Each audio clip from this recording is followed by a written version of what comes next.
In the Receiving tab, select Receive Without PO.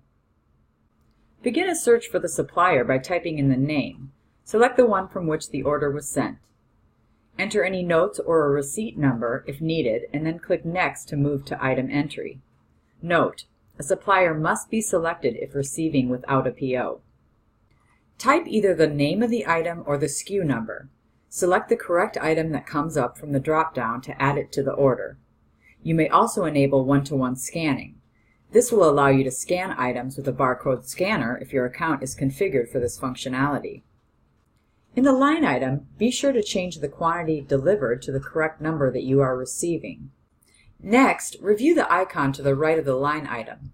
If a red notation exists, you will need to select the icon and then select a location by clicking on New Location in the pop-up box. Select the drop-down arrow underneath the warehouse location and choose the correct location where your item is stored.